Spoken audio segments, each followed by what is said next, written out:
Me avisas. Ok, Listo. sí, gracias.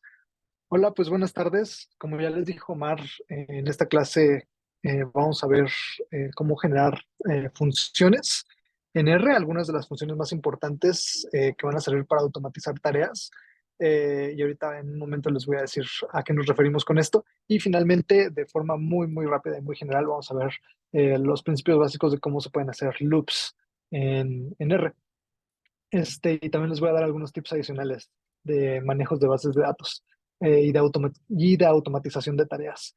Pero bueno, para empezar, vamos a ver primero eh, qué son las funciones, cómo se pueden crear funciones y cuáles son algunas de las funciones más importantes en R.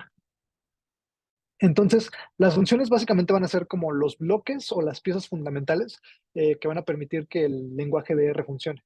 Entonces, la forma en la que una función se escribe generalmente es el nombre de la función, independientemente de cuál sea, seguido de dos paréntesis.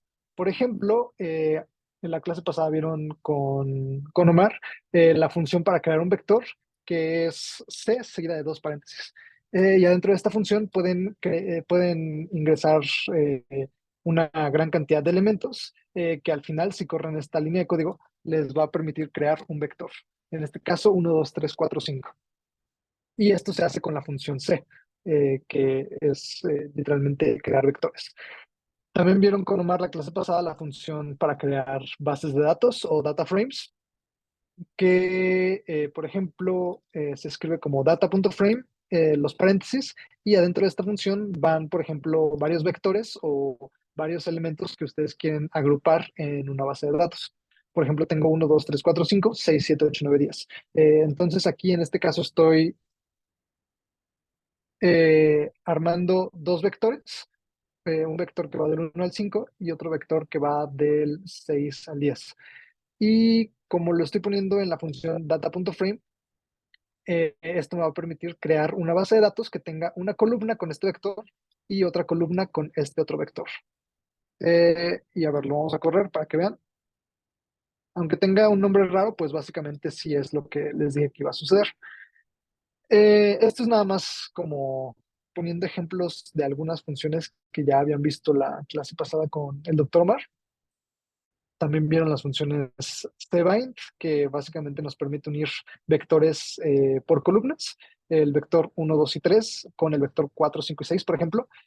Como es unión por columnas, va a resultar algo muy similar a lo que acabamos de observar.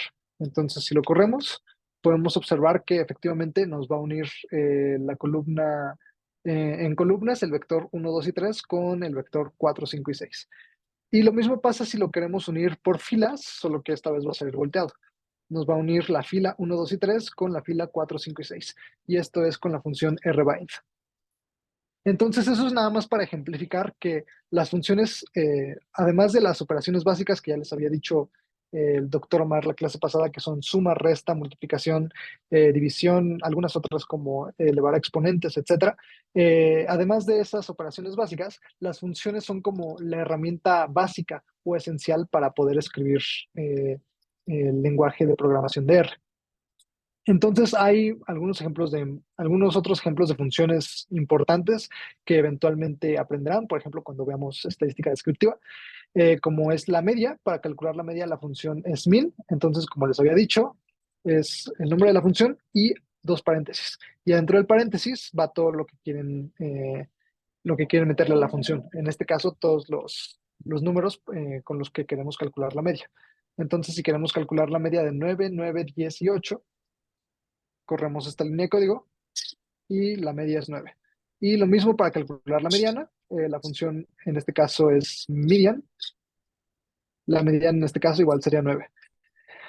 También podemos, uh, aquí me había equivocado, sumar elementos. También podemos sumar los elementos de un vector. Por ejemplo, si tenemos el vector 9, 9, 10 y 8 y queremos sumar todos los elementos de este vector, entonces va a sumar 9 más 9 más 10 más 8. Y entonces con esta función obtenemos, por ejemplo, el resultado 36. Y por último, otro ejemplo es la función length. con la cual vamos a poder obtener la longitud de un vector, es decir, cuánto mide. En este caso, este vector de aquí, que tiene 9, 9, 18, debería de medir 4 porque tiene 4 elementos. Entonces, con la función length podemos obtener justamente eso. Y bueno, todo esto, les repito, es como son cosas que van a ver eventualmente y que van a aprender a aplicar en su debido tiempo, pero son solamente ejemplos de funciones y de cómo se pueden utilizar estas funciones como la estructura básica de R. Algunas otras funciones que se los puse como ejemplo porque las vamos a utilizar un poquito más adelante son, por ejemplo, la función paste, que nos permite unir caracteres separados por un espacio. Por ejemplo, si pongo paste y adentro pongo el carácter A y el carácter B, lo que va a ocurrir es que me va a pegar estos dos caracteres unidos por un espacio. Ahora, en vez de ser, a diferencia de si yo corriera esto con la función C, que es para crear vectores, si yo hiciera esto, me saldrían los dos caracteres separados, como si fueran dos elementos distintos. En cambio, con la función paste, me salen como si fueran un solo carácter y ya están unidos, por eso se llama paste. Por ejemplo, lo puedo poner cualquier otra cosa y la función paste me lo va a unir. Y hay otra variante de la función paste, que es la función paste 0. En este caso, la función paste une los caracteres separados por un espacio, pero la función paste 0 como que los colapsa, los une sin separarlos. Entonces, aquí habíamos puesto hola y adiós. En este caso, si utilizo la función paste 0, me lo va a colapsar. Bueno, aquí le había puesto el espacio.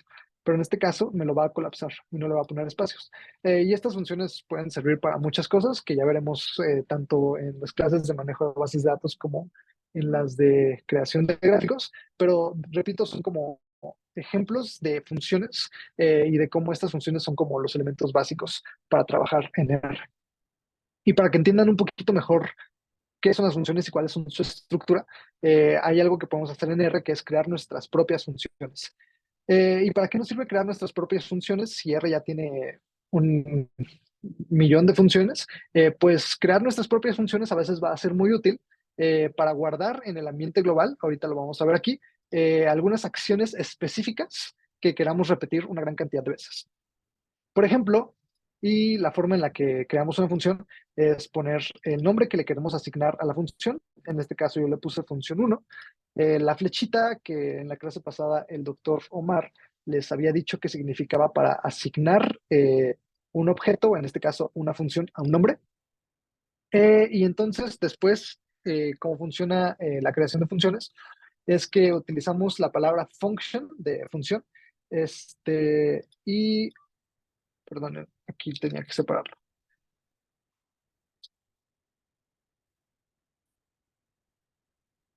Ok, escribimos la palabra function de función, y escribimos todos los argumentos que queremos que tenga nuestra función. Los argumentos son todas las cosas que le vamos a meter a la función. Por ejemplo, en este caso, los argumentos de la función paste serían hola y adiós, o A y B, o cualquier otra palabra que queramos meter. Entonces, los argumentos de una función son todas las cosas que le vamos a meter adentro de los paréntesis. Entonces, en este caso, como nosotros estaríamos trabajando es que escribimos primero la palabra function y adentro del paréntesis el número de argumentos que queramos que tenga nuestra función. A lo mejor queremos que tenga solo un argumento o queremos que tenga varios. Le podemos poner el nombre que nosotros queramos. Podemos ponerle X, Y, Z, etcétera. O arg1, arg2, arg3, etcétera. El punto es que el argumento es como la parte que nosotros vamos a meter adentro de la función. Y entonces después abrimos una llavecita que si como ocurre con los paréntesis o con las comillas o con cualquier otro de estos elementos en R, si ustedes escriben la primera llavecita, la otra les va a aparecer en automático. Entonces, pues, lo voy a escribir acá para que vean cómo se va escribiendo paso a paso. Si pongo function x y después pongo la llavecita, se van a escribir las dos llavecitas en automático. Y si después le doy enter, aquí yo puedo escribir todo lo que quiero que haga mi función. En este caso quería que mi función elevara a x al cuadrado. Entonces, tengo esta función que en realidad la tarea que hace es elevar a x al cuadrado. Creo que Omar les había dicho que elevar al cuadrado mm, se escribía, no lo encuentro, por eso no lo escribo así. Se escribía así. Entonces, esta es como la forma más intuitiva de elevar un número al cuadrado. Por ejemplo, 2 y este símbolo y 2 te dan 4, pero como a veces yo no encuentro este carácter, me cuesta mucho trabajo encontrarlo en mi teclado. Otra forma de elevar al cuadrado es poner doble asterisco y pues básicamente te da el mismo resultado. 10 al cuadrado, por ejemplo, 100. Era nada más para explicar que esto significa x al cuadrado. Entonces, yo quiero que mi función eleve a x al cuadrado. Entonces yo guardo a esta acción, que es elevar a x al cuadrado, con el nombre de función 1. Y entonces, si yo corro todo este pedazo de código, recordemos que para correr el código era con comando y enter, en caso de Mac o en caso de Windows con control enter. Ahora puedo ver que aquí en mi espacio, en mi ambiente global, se guardó la función 1. Y la función 1 lo que hace es elevar cualquier número que nosotros le metamos al cuadrado. Entonces, si pongo función 1 10, me va a elevar 10 al cuadrado, en este caso 100. Si yo pongo función 1 43, me va a elevar ese número al cuadrado.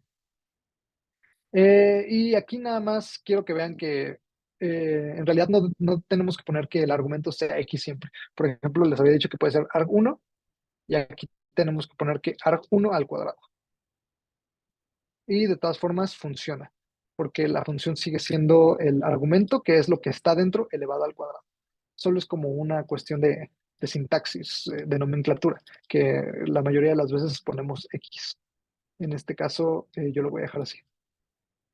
Y también algo que quiero que noten es que estas funciones, una vez que ya las escribieron, se pueden colapsar para que no estén ocupando tanto espacio de código y se puedan manejar más fácilmente.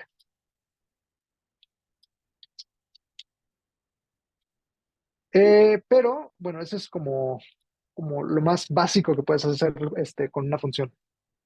Pero les había dicho que nuestras funciones pueden tener tantos argumentos como queramos. Por ejemplo, la función de paste puede tener argumentos infinitos. Puede tener hola, adiós, bye, a, y sigue funcionando, porque no tiene un número específico de argumentos que puede tener esta función. En este caso, como nosotros en nuestra función 1 especificamos que solo tuviera un argumento, si nosotros quisiéramos aplicar nuestra función 1 para 10 y luego para 20, como habíamos dicho que la función no solo puede tener un argumento, en este caso, si yo corro esto, me va a salir un error. Me va a salir que hay un argumento que no se está utilizando, que en este caso es el 20, porque nuestra función la habíamos diseñado para que solamente tuviera un solo argumento. Pero si nosotros diseñamos nuestra función para que tenga varios argumentos, por ejemplo, en este caso son 3, la voy a descolapsar. Yo puedo hacer con esos 3 números lo que se me dé la gana. Por ejemplo, quiero que la función tenga 3 argumentos que sean 3 números, un número x, un número y y un número z. Quiero que lo que haga mi función sea elevar el primer número al cuadrado, luego sumarle la raíz cuadrada del segundo número y luego todo eso dividirlo entre el tercer número. Es lo que le estoy diciendo a mi función que quiero que haga. Entonces, si yo corro mi función 2 y después, aquí como puedo observar, se guardó en el ambiente global, y después aplico mi función 2 a 3 números cualesquiera, por ejemplo, 10, 2 y 3, lo que va a hacer es elevar el 10 al cuadrado, luego sumarle la raíz cuadrada de 2 y luego dividir todo eso entre 3. Si yo aplico esto, pues tampoco es como que este, me tengan que creer, pero más bien que tengan razones para dudarlo, que sí está funcionando, pero lo puedo sustituir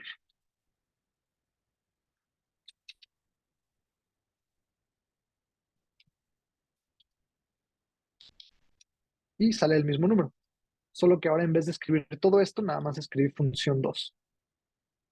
Y entonces yo puedo, una vez que ya tengo una función guardada, cambiar los números. Por ejemplo, ahora quiero que sea en vez de 10 100 y me sigue aplicando la función. En vez de 2 quiero que sea pi y me sigue aplicando la función.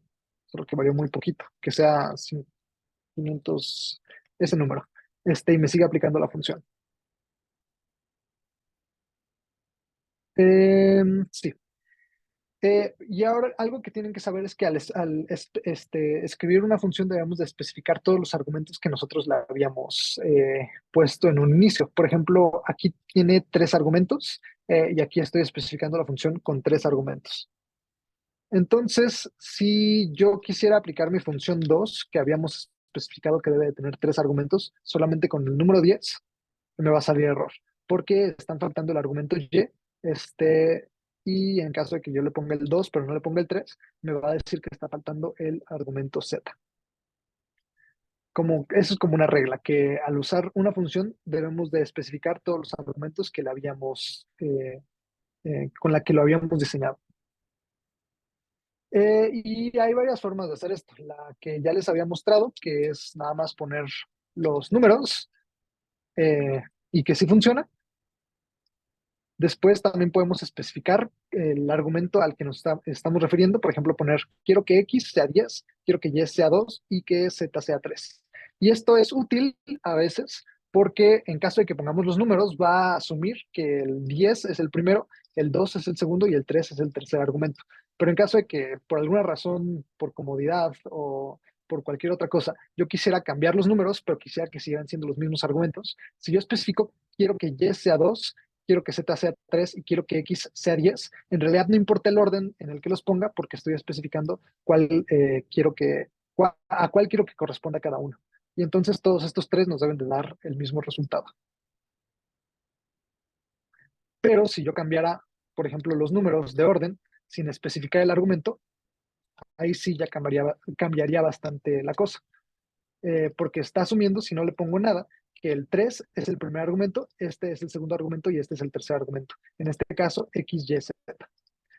Y bueno, ya les había dicho lo que pasa si no especificamos todos los argumentos. Va a decir error, falta este argumento que en el diseño de tu función tú habías dicho que debía de tener tres. Y otra cosa importante es que a lo mejor sí podemos especificar solamente dos argumentos en una función cuando originalmente eran tres. Sí, solo sí, al momento de nosotros diseñar nuestra función, nosotros fijamos uno de los argumentos para que tenga un valor fijo. Por ejemplo, yo quiero hacer otra función que sume el primer número más el segundo número y divida todo eso entre el tercer número. Entonces, yo le estoy diciendo a la función que quiero que el argumento sea X, un número cualquiera, Y, un número cualquiera, pero quiero que Z siempre sea 10. Entonces, Z va a quedar fijado como 10. Entonces, yo corro esta función y le especifico solamente dos argumentos, X y Y. Y como le estoy especificando solamente dos argumentos, pues lo que les había dicho antes es que tienen que estar especificados los tres o si no, no va a funcionar el código. Pero en este caso, como ya habíamos fijado uno, entonces este código sí va a funcionar y lo que va a hacer es sumar 10 más 10 entre 10, que en este caso debería de ser 2. Como ya habíamos fijado el tercer argumento, ya no fue necesario especificar z. Pero esto no significa que siempre estrictamente z vaya a ser el mismo número, porque nosotros tenemos como la flexibilidad de cambiar el tercer argumento. Por ejemplo, si en vez de que sea z igual a 10, quiero que z sea igual a otro número, yo puedo tomarme el espacio de poner z igual a 100 y aunque la función originalmente tenía fijada a z como 10, el hecho de que yo lo esté sobreescribiendo me va a permitir que la función se modifique. Y entonces ahora va a ser 10 más 10 entre 100, que va a ser punto 2. Listo. Y bueno, las funciones no solamente se pueden usar para operaciones aritméticas, que es como el ejemplo más fácil que se me ocurrió, sino que se pueden usar para cualquier otra cosa, para todo que se les ocurra. O sea, literalmente R funciona pues valga la redundancia, con las funciones. Entonces, todo R lo podemos replicar nosotros con nuestras funciones predeterminadas o con nuestras funciones que nosotros queremos. Entonces, con funciones que nosotros creemos, podemos hacer cualquier cosa. Por ejemplo, unir un número y un carácter. Con la función paste0, les dije que los íbamos a ocupar. Yo quiero unir el carácter número de alumnos y un número n, el que sea. Y entonces eso lo guardo como la función 4. Entonces quiero que la función 4 sea una función que tome como argumento a un número n eh, y que la acción que haga sea pegar el carácter número de alumnos con el número que yo le estoy especificando. Entonces corro esa función para que se guarde en mi ambiente global. Y entonces si yo corro función 433, me va a pegar número de alumnos 33. Si yo corro función 4 ninguno, me va a pegar alumnos ninguno. Entonces las funciones nos dan mucha flexibilidad al momento de nosotros realizar acciones en R. Pero bueno, y bueno, aquí les pongo otro ejemplo. Utilizando una base de datos que ya está en R, ahorita les voy a pasar el código. Entonces, esta base de datos como que ya está cargada en R en automático, como que es una base que tiene el programa para que practiquemos. Entonces se llama Women y tiene las mediciones de talla en pulgadas y de peso en libras de 15 mujeres. Entonces, si vemos la estructura de esta base de datos, que con la función str, que creo que ya también se las había platicado Mar la clase pasada, podemos ver que es un data frame que tiene 15 observaciones, o en este caso 15 renglones, que son las 15 mujeres, con dos variables. Y las variables son la talla y el peso. Entonces, si yo quisiera hacer una función, una función 5 que tomara dos argumentos, en este caso variable uno y variable 2, y yo quisiera que primero me hiciera, déjenme mostrarles primero qué hace esta función.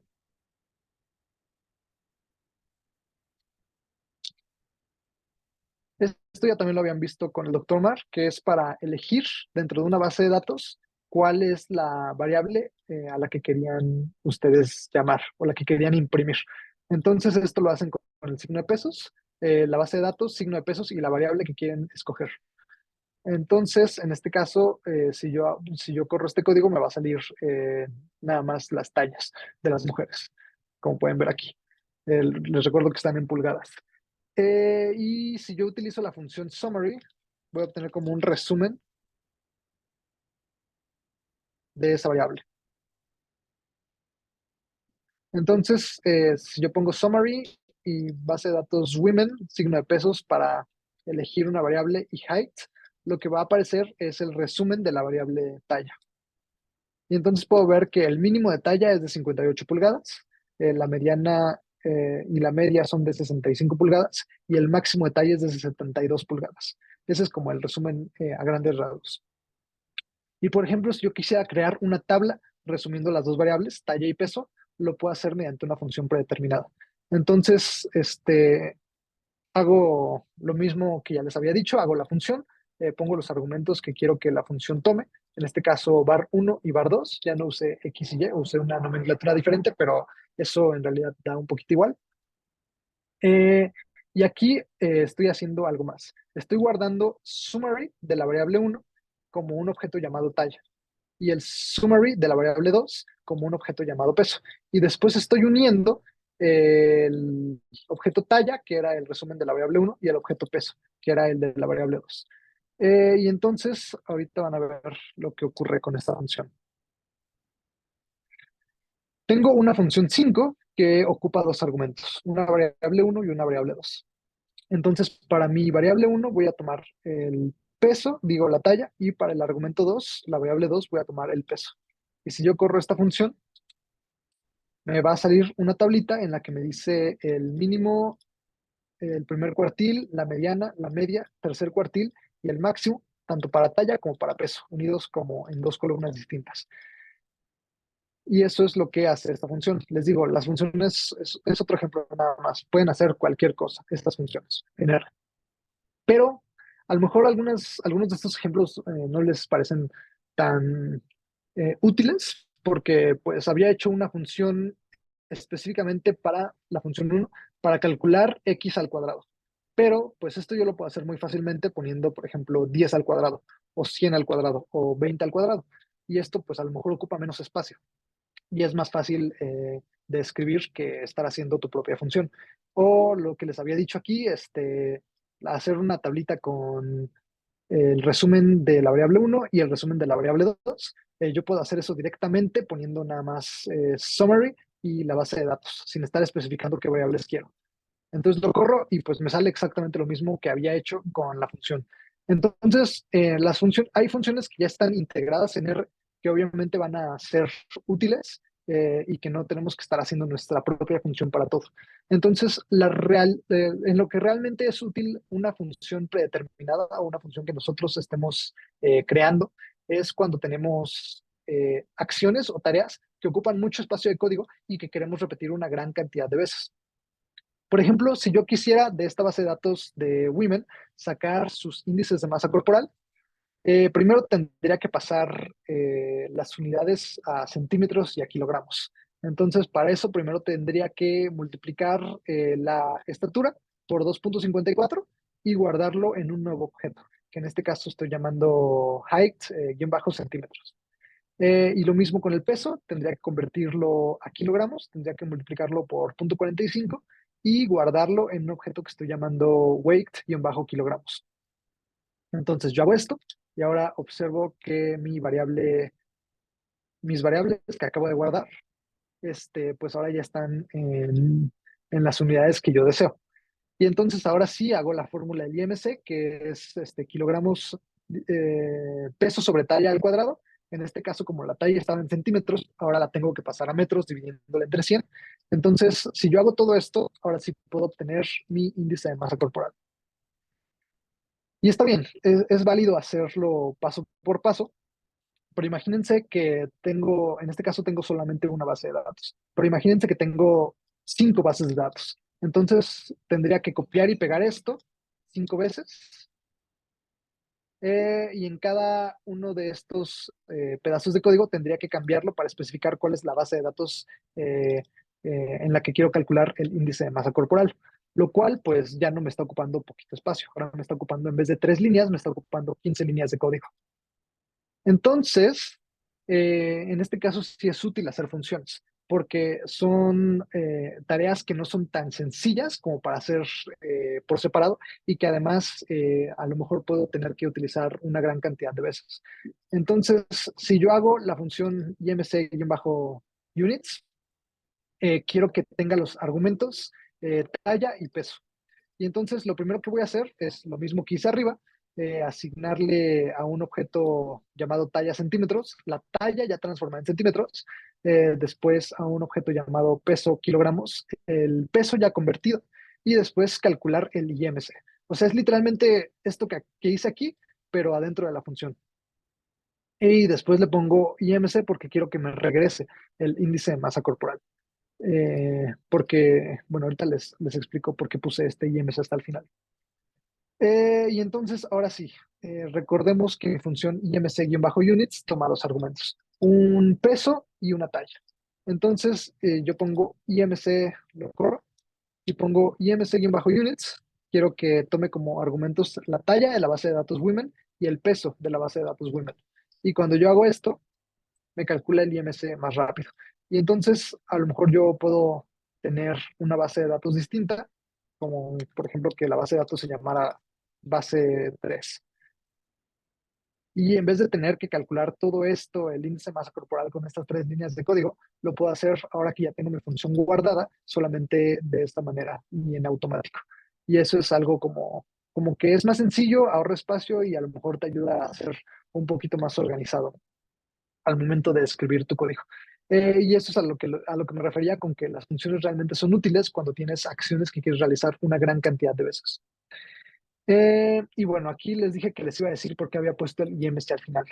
Las funciones lo que hacen es regresarte lo último que escribes. Entonces, si yo no hubiera escrito este IMC hasta el final, entonces la función lo que va a hacer es regresarte lo último que escribiste, que es guardar este, la fórmula del IMC en un objeto llamado IMC. Entonces, si yo guardo esta función y ahora corro IMC units, no me va a regresar nada, porque en realidad lo que está haciendo es lo último que le especifica la función, que es guardar el índice de masa corporal en un objeto llamado IMC, que si observan ya se guardó aquí en mi ambiente global. Entonces, necesariamente el último renglón de mi función tiene que ser lo que yo quiero que me regrese esa función. Por ejemplo, si yo le pusiera IMC al cuadrado, lo que me regresaría a esta función IMC units, como lo último que especifique es el IMC al cuadrado, pues me regresaría el IMC elevado al cuadrado, por ejemplo. Pero lo vamos a dejar así.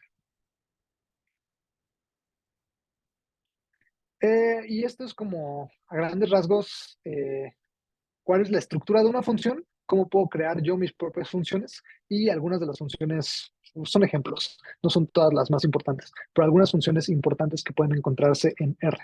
Y a lo largo del curso van a ir viendo que literalmente todo en R se trabaja con funciones y que a lo mejor algunas cosas se pueden agilizar o automatizar si crean ustedes sus propias funciones. Ese es la primera parte de esta clase que les quería dar, lo de funciones. No sé si tengan hasta aquí alguna pregunta, a lo mejor estoy yendo un poquito rápido, pero recuerden que las clases van a quedar grabadas, igual si quieren que me vaya un poquito más despacio pueden decirme. Todo bien, doctor, gracias. Ok, bueno, para la segunda parte, no es como tal el tema, pero sí son como algunos conceptos del manejo de base de datos eh, importantes para todo el asunto de automatización y filtrado de bases, etcétera, que son algunas de las cosas que tenemos que ver en esta clase. Eh, Son cosas que vamos a ver a continuación. Primero, ¿qué es la indexación? Creo, no me acuerdo bien si esto lo vieron en la clase pasada con el doctor Mar, pero indexar o elegir una submuestra de una base de datos es seleccionar casos específicos que yo estoy predeterminando de un vector o de una base de datos. Por ejemplo, primero vamos a verlo con un vector. Por ejemplo, tengo mi vector 1, 2.100, que si no lo vieron o si no lo recuerdan, si yo pongo, por ejemplo, 1, 2.10, me va a generar un vector de números enteros que vayan del 1 al 10. Entonces, si yo pongo un vector 1, 2.100, me va a generar un vector que va del 1 al 100. Y entonces esto lo voy a guardar en el objeto A. Entonces, para indexar, para seleccionar, para escoger un elemento de un vector, yo voy a utilizar estos corchetes. De nuevo, si nada más ponen uno, automáticamente R les saca los dos. Y entonces, cuando yo pongo los corchetes y pongo un número adentro de estos corchetes, estoy especificando la R, que del objeto A quiero que me escoja solamente el primer elemento. Entonces, si yo corro esto, me va a escoger solamente el primer elemento de este vector. Si yo pongo 1, 2.10 adentro de los corchetes, le estoy especificando a R que quiero que me escoja los primeros 10 elementos de este vector. Entonces yo corro esto. De este vector de arriba me está escogiendo solamente los primeros 10 elementos. Yo también puedo poner, por ejemplo, que me escoja del número 50 al 59. Y entonces si yo corro esto, me va a escoger los elementos número 50 al número 59. Y también yo puedo poner como números específicos que no necesariamente sigan una secuencia. Si yo pongo todo adentro de un vector, o sea, de la función para crear vectores, pues. Entonces, yo quiero que del objeto A me escoja los elementos 1, 33, 78 y 100. Y entonces yo corro esto, me va a escoger exactamente esos elementos del objeto A. Y esto es para vectores, sirve para cualquier vector. Por ejemplo, en R hay un vector ya predeterminado, o sea, ya existe, que se llama letters, que te regresa todas las letras del abecedario. Entonces, si a ese vector letters ustedes le ponen 1, te va a regresar la A, porque es el primer elemento de ese vector. A lo mejor eso no había quedado tan claro con el número de arriba, porque este, el, el vector era el mismo que el número de elementos que estaba pidiéndole. Entonces, para que quede un poquito más claro, si yo del vector letters pido el elemento número 1, me va a regresar el primer elemento, que es A. Si yo le pido los primeros 10 elementos, los elementos 5 al 10, por ejemplo, me va a regresar las letras con la posición 5, la posición 6, 7, 8, 9 y 10. Y eso es básicamente como nosotros podemos seleccionar elementos en un vector. Si nosotros quisiéramos hacer esto mismo, pero en una base de datos o en un data frame, esto como que la nomenclatura cambia ligeramente, no es exactamente la misma. Entonces, para esto voy a utilizar una base de datos que ya también está en R, ya no tienen que cargarla ni nada, que se llama iris, que si recordemos que si ponemos un signo de interrogación y después el objeto del que tenemos duda y lo corremos, nos va a salir una ventana de ayuda. En este caso podemos ver que iris es una base de datos que va a recolectar información sobre la longitud y el ancho del pétalo y el sépalo de tres especies de flores. Tres especies de flores. Entonces, si de nuevo vemos nosotros la estructura de nuestros datos con la función str de nuestros datos iris, podemos observar que es una base de datos con 150 renglones o 150 observaciones y 5 variables. Y las variables van a ser longitud de sépalo o sepal length, anchura de sépalo, longitud de pétalo y anchura de pétalo, además de la especie a la que pertenece cada una de estas flores. Y son tres especies, setosa, versicolor, y aquí ya no alcanza a salir, pero la última especie es virgínica. Bueno, eso es como nada más un pequeño paréntesis para que sepan de qué trata la base de datos que vamos a utilizar para los ejemplos que vamos a utilizar a continuación. Entonces, no sé si también recuerdan que el doctor Omar Bello, la clase pasada, les había dicho que la función head lo que nos permitía era escoger nada más los primeros 5 o 6, no me acuerdo, renglones de una base de datos. Entonces, si yo coloco head y adentro del paréntesis la base de datos iris, me va a regresar los primeros 6 renglones de esa base de datos. Para no estar trabajando con los 150 renglones y que sea un poquito más fácil de seguir lo que estoy haciendo. Entonces yo voy a guardar este head iris como un nuevo objeto que voy a llamar base.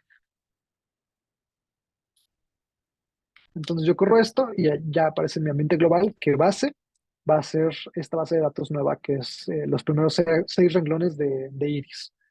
Entonces esto es para mostrarles cómo se eligen, cómo se indexan los elementos en una base de datos. Entonces, en una base de datos tenemos un elemento que identifica al renglón y un elemento que identifica a la columna. Y entonces tenemos que poner siempre, o bueno, en la mayoría de las veces siempre tenemos que poner dos elementos cuando queremos elegir una base de datos. El de renglón, que es siempre el primer número, y el de la columna, que es siempre el número. Entonces, si yo escojo de la base de datos el elemento 1,1, se va a ir a escogerme al elemento de la fila 1 y de la columna 1, que en este caso sería 5.1. Después, si yo pongo que quiero que me elija, que me indexe de la base de datos base al elemento 5,1, lo que va a hacer es que se va a ir a la fila 5, que recordemos que el primer número siempre es la fila, y después a la columna 1. En este caso tendría que regresarnos 5.0. Bueno, 5. En cambio, si yo lo volteo y elijo ahora que me seleccione al elemento 1,5, lo que va a hacer es que se va a quedar en la fila 1, pero ahora se va a ir hasta la columna número 5. 1, 2, 3, 4, 5. En este caso, lo que tendría que regresarnos es setosa. Y esto es exactamente lo que nos regresa. Entonces, si nosotros queremos indexar un elemento específico de una base de datos, tenemos que especificar el renglón y la columna que queremos nosotros escoger. Pero también nosotros podemos elegir toda una fila. Si, por ejemplo, nosotros ponemos la fila que queremos elegir, después la coma, y después ya no ponemos nada, nos va a elegir toda esa fila. Por ejemplo, si aquí le estoy especificando que quiero elegir toda la primera fila. Entonces lo que tendría que regresarme es todo esto. Y eso es lo que me regresa. Si yo le pusiera lo mismo, pero ahora con la fila 5, me regresaría a la fila número 5. O alternativamente podemos escoger toda una columna. Si ahora dejamos un espacio en blanco, o bueno, no ponemos nada, después ponemos la coma y después ponemos un número, lo que va a hacer es elegirnos la columna. Por ejemplo, aquí debería de elegirnos la columna sepal length. Y nos elige justamente todos los números que corresponden a esa columna. Si nosotros no ponemos ninguna coma, solamente ponemos un solo número, lo va a elegir como si fuera una columna. Entonces, Para términos muy, muy prácticos, esta nomenclatura y esta nomenclatura serían pues más o menos equivalentes. Entonces, recapitulando, si nosotros queremos elegir un elemento específico, tenemos que poner dos números. El primero va a ser primero el de la fila y después el segundo va a ser el de la columna. Si nosotros queremos elegir solamente una fila, ponemos un número y después una coma seguido de un espacio en blanco. Si queremos elegir solo una columna, tenemos dos opciones. Poner solo el número de columna que queremos elegir, por ejemplo, 1, 2 o la columna 5, o poner la coma seguido de la columna que queremos elegir. O sea, estas dos son más o menos equivalentes. Son ligeramente distintas, pero para fines prácticos son equivalentes. Y además yo puedo elegir más de una columna o más de una fila al mismo tiempo. Por ejemplo, si yo especifico que quiero elegir las filas 1 a 3, yo lo puedo hacer con esta nomenclatura. Ya les había dicho 1 a 3 que significa los enteros 1, 2 y 3. Entonces, con esta nomenclatura yo le estoy diciendo a la base de datos que me elija la columna 1, la columna 2 y la columna 3. Perdón, la fila. A veces yo también me confundo. Primero es la fila. En este caso me está escogiendo la fila 1, la fila 2 y la fila 3. Y ahora si yo lo volteo, si primero pongo la coma y después pongo 1 al 3, ahora sí me va a elegir la columna 1 a 3. Y como les decía, si no pongo ninguna coma, va a interpretarlo como si fueran columnas. Y yo también puedo hacer esto como les había dicho hace rato, con números que tengan una secuencia específica. Por ejemplo, quiero que me elija el vector de las columnas 1 y la columna 5. Y eso es lo que hace. Y bueno, eso es como a grandes rasgos cómo se pueden elegir elementos de un vector y de una base de datos. Pero la indexación también nos sirve para crear filtros. Entonces, si recordamos las condiciones lógicas que nos había dicho en la clase pasada el doctor Marbello, es como poner 5.5 es mayor a 9. Entonces, en este caso, esto es falso. O 5.5 es menor a 9. En este caso, esto es verdadero. Yo también puedo hacer esto con vectores. Por ejemplo, si pongo 1, 2, 3, 4, 5, quiero ver si este vector, si cada uno de los elementos de este vector es mayor o igual a 3. Entonces, lo que yo esperaría que me regresara es un vector de 5 elementos que tenga verdaderos y falsos. En este caso sería verdadero, verdadero, perdón, falso, falso, porque estos dos números no son mayores o iguales a 3. Y después verdadero, verdadero y verdadero, porque estos números sí son mayores o iguales a 3. Y esto es justamente lo que sucede. Bueno, yo con estas condiciones lógicas también puedo seleccionar elementos específicos, tanto de un vector como de una base de datos. Primero vayámonos al vector. No había puesto el ejemplo aquí de vectores, pero recordemos que este A es el vector 1, 2, 3, 4, 5 hasta el 100. Entonces yo quiero que del vector A me seleccione solamente números que sean mayores o iguales a 90. Entonces, yo quiero que el vector A tenga que ser estrictamente mayor o igual a 90. Y cuando yo aplico esta nomenclatura, me va a elegir solamente los números de los elementos de ese vector que son mayores o iguales a 90. Es decir, los elementos de ese vector que cumplen la condición lógica. Si yo corro esto, lo que está dentro del corchete nada más, me va a salir un vector de falsos y verdaderos. En este caso, lo que hace esta indexación es que desecha a todos los que dicen falsos y solamente se queda con los que dicen verdadero. Y por eso solamente me regresa 90 al 100. Y esto aplica también si yo quiero hacer una indexación con vectores lógicos en una base. Recordemos que esta es mi base de datos y entonces yo quiero indexar a mi base de tal forma que la longitud de sépalo, perdón, en este caso lo hago con base signo de pesos sepal length, que recordemos que me va a arrojar solamente esa variable. Quiero que sea mayor o igual a 5. Y quiero que me elija nada más las filas que cumplan esta condición. Entonces, por eso pongo la coma después de la condición lógica, porque así se interpreta la selección de filas. Entonces, si quiero que la longitud de ese sépalo sea mayor o igual a 5, esta es la longitud de sépalo, Entonces lo que me va a arrojar es una nueva base de datos, pero que ahora solamente tenga la fila 1, la fila 5 y la fila 6, porque son las que cumplen la condición que le acabo de especificar. Entonces lo corro y justamente las filas 1, 5 y 6 son las únicas que me regresan. Y hay una alternativa mucho más sencilla para hacer filtros, que es utilizar la función filter del paquete deployer, que ya verán que les hace la vida mucho más amable, mucho más amena, pero esto lo van a ver en la siguiente clase con el doctor Neftali. Pero solo, como siempre es bueno que sepan cómo hacerlo sin paquetes añadidos, como decimos nosotros con RBase, o sea, con el R que ustedes instalan y no le agregan ninguna otra cosa. Y esa es la forma de hacerlo, con corchetes y con condiciones lógicas.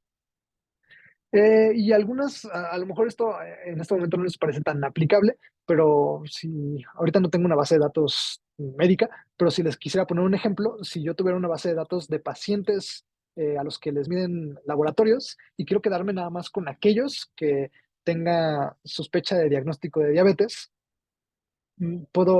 imaginemos que tiene una base de datos con la variable glucosa, puedo aplicar esta condición lógica de la misma forma que lo apliqué arriba para que nada más me regrese en la base de datos a los pacientes que cumplan con la condición de que la glucosa sea mayor o igual a 126.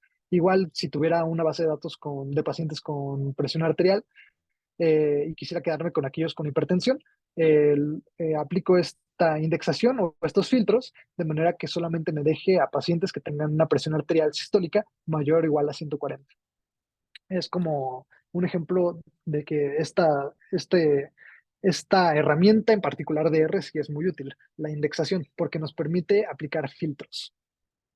Em, y bueno, eso es como las generalidades de manejo de bases de datos que quería, eh, que quería platicarles antes de pasar a los siguientes puntos, porque se van a ocupar en los siguientes puntos. ¿Hasta aquí tienen alguna otra duda?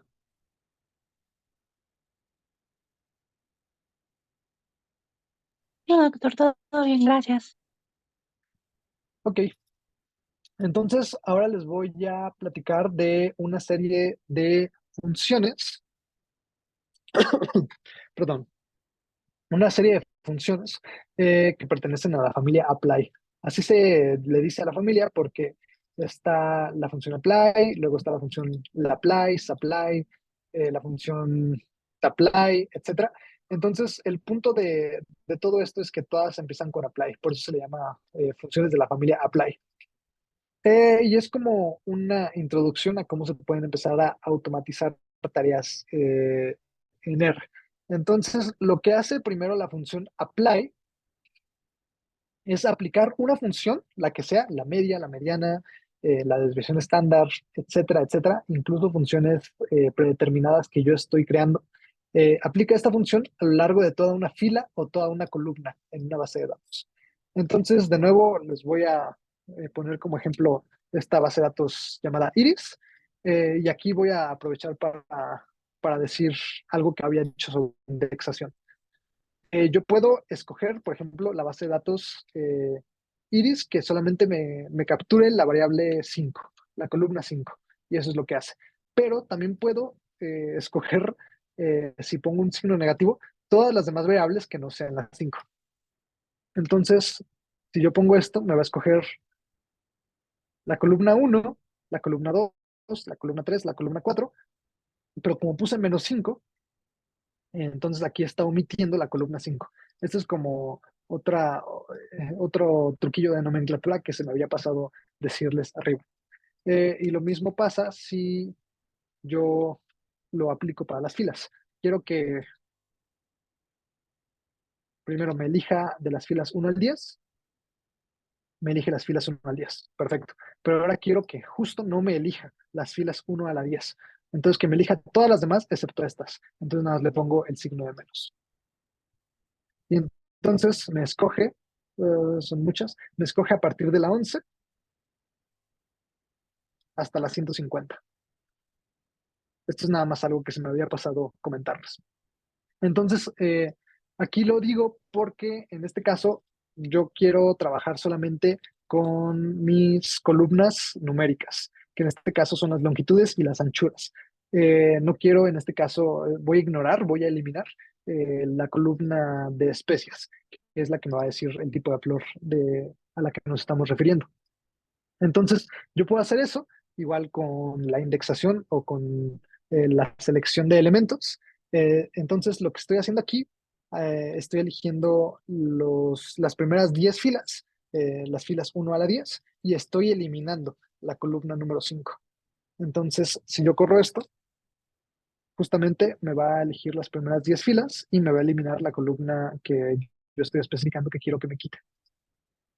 Y esto lo voy a guardar como base 2, nada más como para el ejemplo que les voy a mostrar a continuación. Um, sí, la función apply, que les había dicho que nos permite aplicar funciones o tareas específicas a lo largo de toda una fila o toda una columna. Por ejemplo, en mi base de datos, si yo quisiera aplicar una función a lo largo de toda esta fila, pues yo podría utilizar la función apply. En cambio, si yo quisiera aplicar una función a toda esta columna, igual utilizaría la función apply, pero con una nomenclatura distinta, como les voy a enseñar a continuación. Entonces, la función apply, recordemos que las funciones, todo lo que vaya dentro de la función se llama argumento, tiene tres argumentos principales. El primero, X, que es la base de datos a la que nosotros queremos aplicarle la función. Después, algo chistoso que se llama margin o índice, que es en qué sentido quiero aplicar la función. Si margin es igual a 1, quiero decirle a la función que se aplique a lo largo de la fila. Y si margin es igual a 2, le estoy diciendo que se aplique a lo largo de toda la columna. Ahorita vamos a ver más ejemplos. Y por último, el argumento fun es la función que le queremos aplicar a esta base de datos. Entonces, si yo copio y pego esto y le quito todas estas notitas para que sea más claro qué es lo que estoy haciendo, lo que estoy haciendo es que estoy escogiendo la base de datos, base 2, que es esta que está en pantalla. Estoy escogiendo el margen o el índice 1, que me va a decir que el sentido de la operación va a ser a lo largo de la fila, y estoy poniéndole que la función que quiero que aplique es la media. Entonces, en teoría, me va a sacar la media de la primera columna, perdón, filas, la media de la segunda fila, la media de la tercera fila, la media de la cuarta fila y así hasta la última fila, porque le estoy especificando que quiero que el margen sea 1. Entonces, si yo corro esta función, me va a sacar 10 números, que son la media de la primera fila, de la segunda y hasta la última fila. En cambio, si yo lo único que hago es cambiar este 1 por un 2, entonces, ¿cuántos números creen que me saque? Si son 1, 2, 3, 4 columnas y son 10 filas, y estoy poniéndole el margen igual a 2. ¿Cuántos números creen que resulte esta función?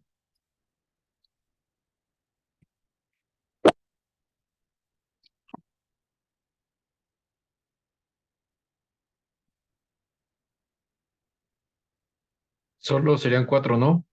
Ajá, exacto.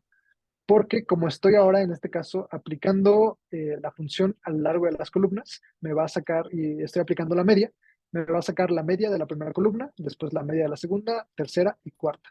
Entonces lo corro y justo me va a sacar la media de la primera, segunda, tercera, cuarta.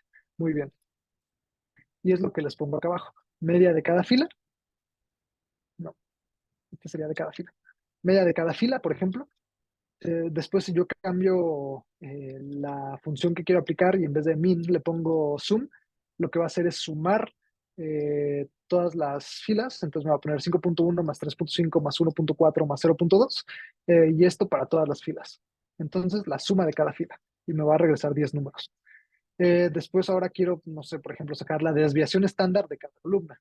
Y aquí me va a regresar 4 números, la desviación estándar de cada una de estas columnas. Y esto no es todo. También puedo yo crear una función. eh, por ejemplo, le voy a llamar función-apply.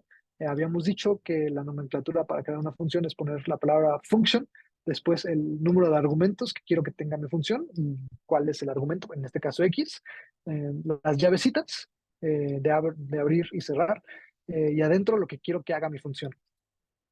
Entonces, en este caso, lo que quiero que haga mi función es elevar x al cuadrado, después sumar todos los elementos de x y finalmente dividir este número, este resultado entre 10.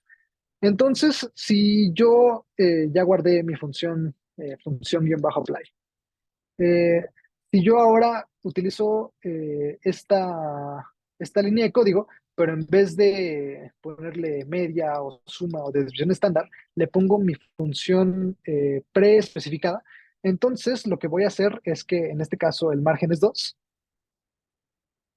Eso quiere decir que voy a hacerlo a lo largo de las columnas. Lo que voy a hacer es que voy a elevar todos estos números al cuadrado, 5.1 al cuadrado, 4.9 al cuadrado, 4.7 al cuadrado, etcétera, y después los voy a sumar todos. Y por último voy a dividir esa suma entre 10. Entonces seguramente va a salir un número bastante grande. Y eso para cada uno de las columnas. Bueno, creo que el entre 10 hizo que no salía tan grande. Sí, pero bueno, X. Lo que está haciendo es justo lo que les acabo de decir. Elevar al cuadrado, sumar y dividir entre 10 para cada una de estas columnas.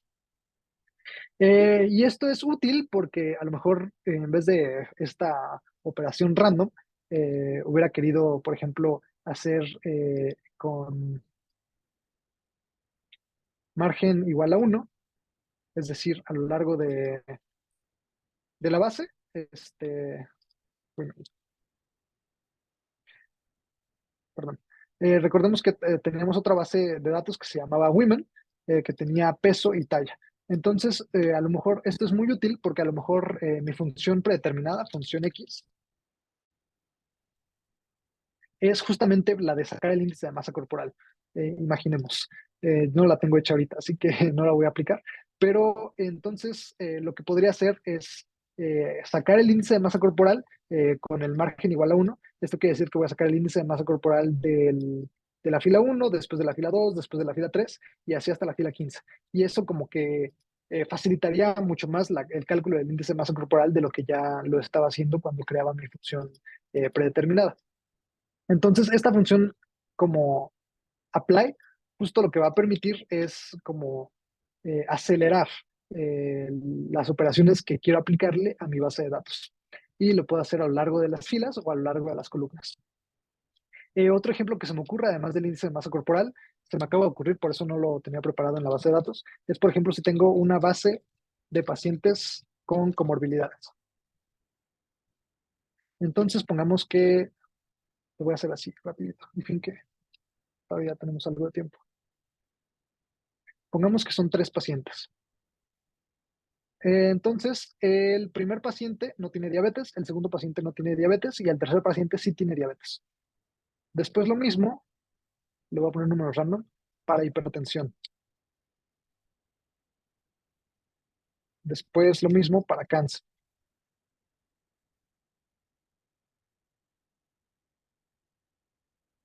Que no tenga cáncer. Y por último, no sé, ¿qué otra se me ocurre? Enfermedad cardiovascular, que todos tienen.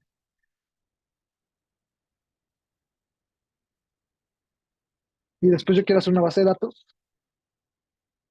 Recordemos que 0 significa que no tiene la enfermedad y que 1 significa que sí tiene la enfermedad. Nada más como para que estén en contexto. Y después quiero hacer una base de datos con estos 3 pacientes. No, aquí era SB. Y entonces tengo que el paciente 1 tiene diabetes, no tiene diabetes, sí tiene hipertensión, no tiene cáncer y sí tiene enfermedad cardiovascular. Por ejemplo, es un ejemplo muy burdo. Y entonces, esto lo voy a guardar como base 10. Y entonces, si yo quisiera aplicar la función apply como de una forma más aterrizada al contexto médico, y por ejemplo, yo quiero saber cuántas enfermedades o cuántas comorbilidades tiene cada paciente. Entonces, lo que podría hacer sería poner apply, um, apply, base 10. Quiero quiero saber cuántas enfermedades tiene el paciente 1, el paciente 2 y el paciente 3. Entonces, ¿qué margen le tendría que poner aquí? Margin igual a 1 o 2.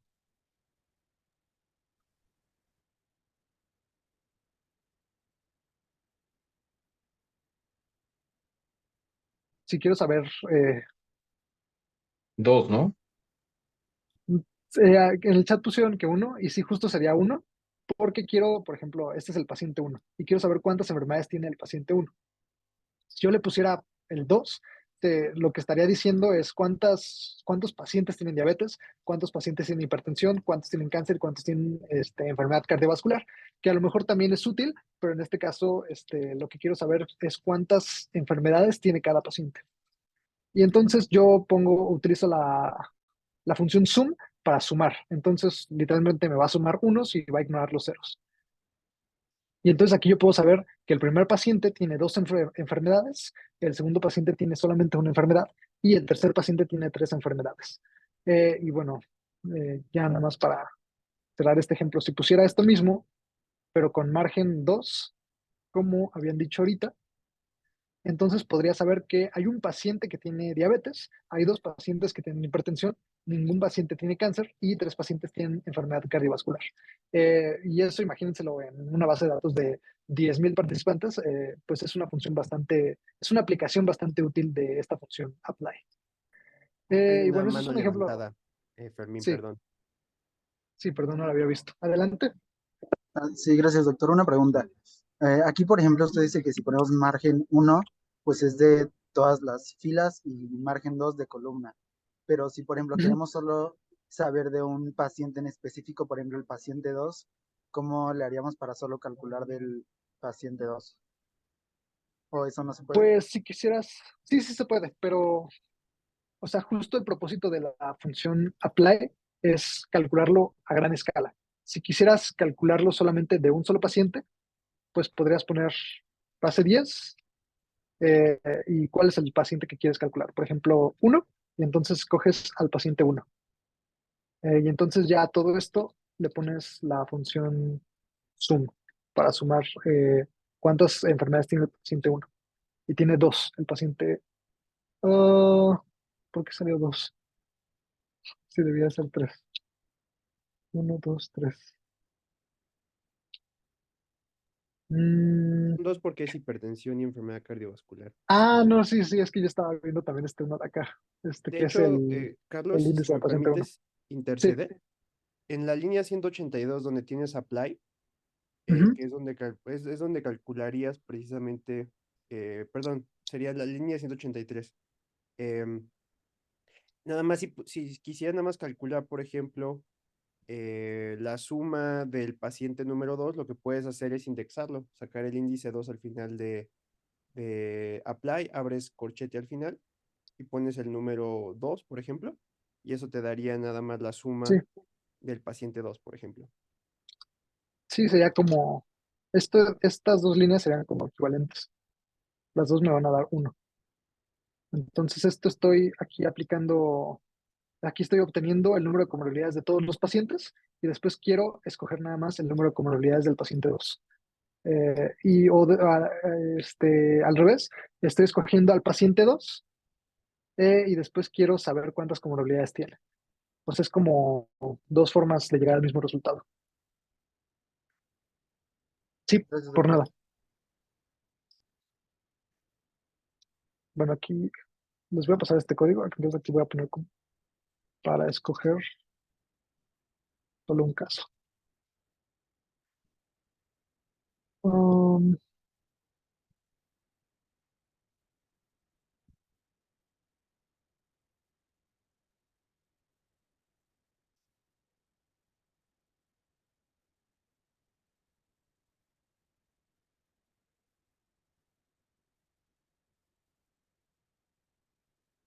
sí, ok. Nada más para que cuando lo corran sepan qué es cada cosa. Y bueno, esa es la función apply, que es la primera que vamos a ver de la familia apply. Después están las funciones lapply y supply, que las pongo juntas porque prácticamente hacen lo mismo.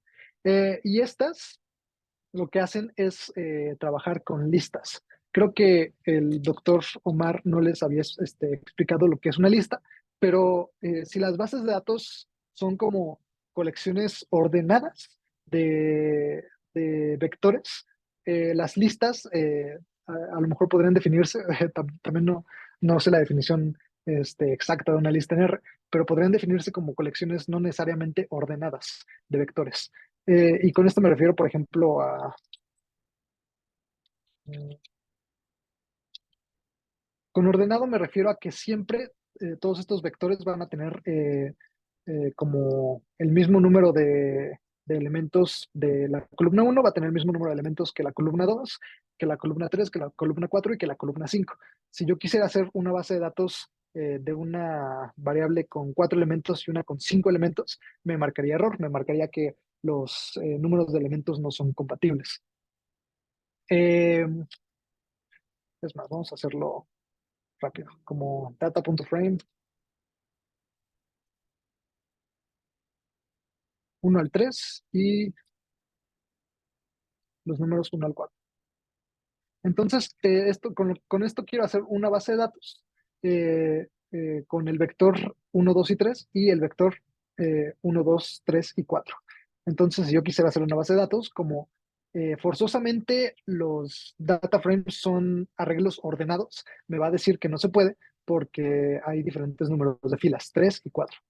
Pero si yo quisiera hacer una colección de todas formas de estos dos vectores, sin importar que no tuvieran el mismo número de elementos, yo podría hacerlo con una lista. Y si corro esto, voy a obtener que es una lista que tiene dos elementos. El primero es un vector 1, 2 y 3 y el segundo es un vector 1, 2, 3 y 4. Ese es como, a grandes rasgos, como una de las diferencias más importantes entre listas y vectores. Y entonces la función lapply y supply no van a trabajar con bases de datos, van a trabajar con listas. Por ejemplo, si yo tengo una lista que tiene como primer elemento, le pongo el nombre A, un vector que va del 1 al 10. Después, como segundo elemento, un vector que va del 1 al 7 y se le saca su logaritmo natural. Y después, como tercer elemento, un vector que nada más tiene tres números, 1, 0 y 1. Entonces, corro esto y puedo observar que son tres vectores distintos con una cantidad de elementos igual distinta en cada uno de estos casos. Entonces, si yo quisiera en este caso trabajar con la función apply, pues no va a servir de nada porque no hay filas ni columnas. Entonces, en este caso puedo utilizar la función la apply. Y además, si yo quisiera sacar directamente una función, por ejemplo, quisiera sacarle la media a todos, me va a decir que no se puede porque el argumento, en este caso X, no es un argumento numérico, es una lista. Entonces, la apply va a tomar una lista, va a aplicar la función que nosotros especifiquemos y va a regresar una lista. Por ejemplo, el argumento X nos dice la lista de objetos que nosotros queremos utilizar. Y el argumento fun, igual que arriba, creo también era fun. Sí, arriba también era fun en apply. Y el argumento fun nos va a pedir que especifiquemos cuál es la función que queremos aplicar a cada uno de los vectores de esta lista de objetos. Entonces, en este caso, quiero sacar la media de esta lista. Y lo hago con la función lapply. Si corro esto, me va a sacar una lista. Como les decía aquí, tomo una lista, aplica la función y regresa una lista. Me va a sacar una lista que igual tiene tres elementos, pero ahora son tres medias en vez de tres vectores. Y está aplicando la media para los elementos específicos de este vector. O sea, es decir, no mezcla elementos de este vector con elementos de este vector. Solamente saca la media de estos. Y solo saca la media de estos y la media de estos tres. Y entonces me regresa tres medias. Y les digo, la función supply hace exactamente lo mismo, pero en vez de regresar una lista, va a regresar un vector. Y es a lo mejor un poquito más amigable para usarlo de manera rutinaria. Entonces, vean, es exactamente lo mismo, pero en vez de regresar esta lista, que a lo mejor se puede ver, si lo aplican a gran escala, se puede ver muy escandalosa. En el caso de supply, te lo regresa nada más como un vector, un poquito más amigable, que te dice que la media del objeto A es 5.5, la del B es 1.21 y la del C es 0.66.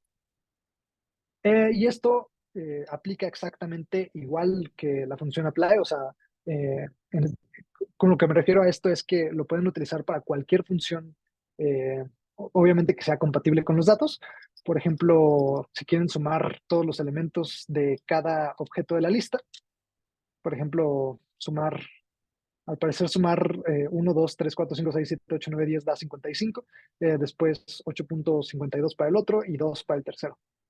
Pueden sacar la desviación estándar, incluso pueden aplicar esta función rara que habíamos escrito hace rato, que es elevar al cuadrado, sumarlo y dividirlo entre 10. Igual con la función supply. Y les digo, la apply hace lo mismo, pero te lo regresa de distinta forma. Apply.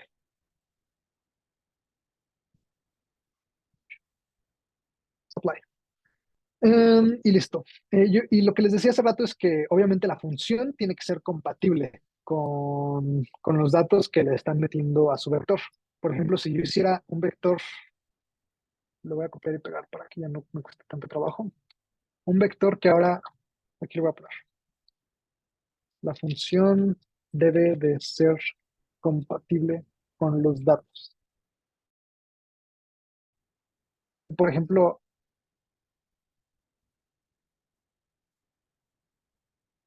les había dicho que hay objetos ya específicos en R, por ejemplo, letters, son las letras del alfabeto, y si pongo el index del 1 al 10, me va a escoger las primeras 10 letras del alfabeto. Después pongo, no sé, se me ocurre,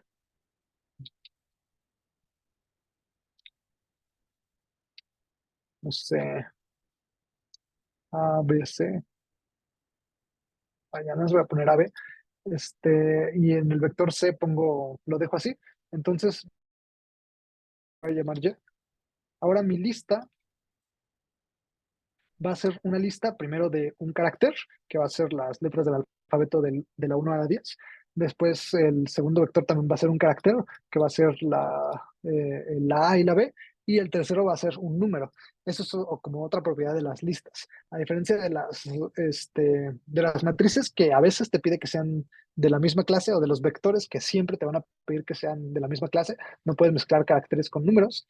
En el caso de las listas, en este caso sí se pueden mezclar diferentes tipos de vectores.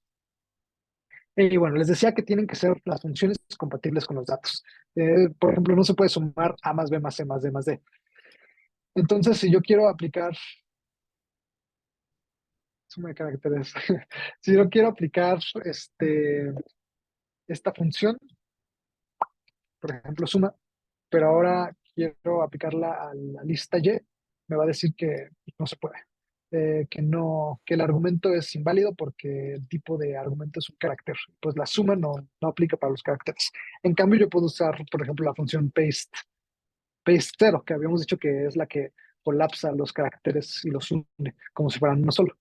Y entonces esto, mm, no sé por qué lo sacó así.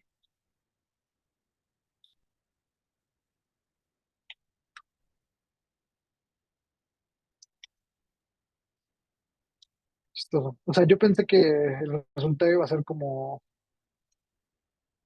A, B, C, D, E, F, G, H, I, J, K, todo junto. Pero bueno, supongo que no siempre se tiene lo que se espera. Bueno, el punto es que, aunque no salió lo que esperaba, sí, la función sí me permitió realizar esta acción porque la función paste0 sí es compatible con los caracteres. En cambio, la función sum no, por ejemplo. Em, Luego investigo qué show con esto y les mando el código corregido. Y por último, la función tapply, que es la última que vamos a ver de la familia de funciones apply. Y aquí otra vez vamos a utilizar iris para poner los ejemplos.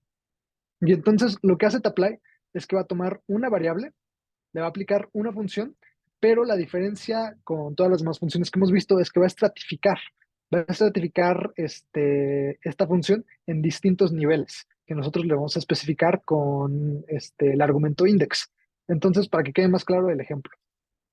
Si yo tengo de la base de datos Iris, tengo la longitud de sépalo, que habíamos dicho que es una variable numérica. Entonces yo quiero que la función sea la media. Entonces quiero obtener la media de esta longitud de sépalo, pero quiero que se estratifique por la especie de flor. Habíamos dicho que las especies en este caso son setosa, versicolor y virgínica. Y yo especifico que quiero que este sea mi índice. Entonces, por ejemplo, si yo corro esto, me va a sacar la media de la longitud de sépalo para setosa, la media de la longitud de sépalo para versicolor y la media de la longitud de sépalo para virgínica. Y esto es muy útil, por ejemplo, si quieren ver, por ejemplo, otro ejemplo que se me acaba de ocurrir, la media de hipertensión, de presión arterial en pacientes con y sin diabetes. Entonces, si quieren visualizar sus datos y quieren ver, por ejemplo, si tienen, aquí les voy a poner un ejemplo, pero no les va a correr porque los datos no existen. Entonces, nada más para que tengan el ejemplo. Si quieren de una base MD, base médica, quieren ver la presión arterial sistólica de los pacientes y quieren obtener la media de esa presión arterial sistólica, pero quieren estratificarlo para los pacientes que tienen diabetes y que no tienen diabetes.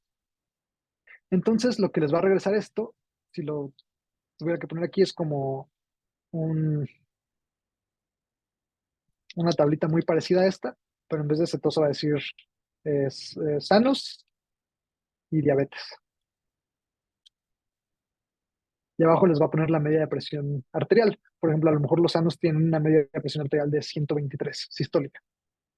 Bueno, 113. Y los que tienen diabetes tienen una media de presión arterial de 135. Por ejemplo, es un ejemplo muy burdo.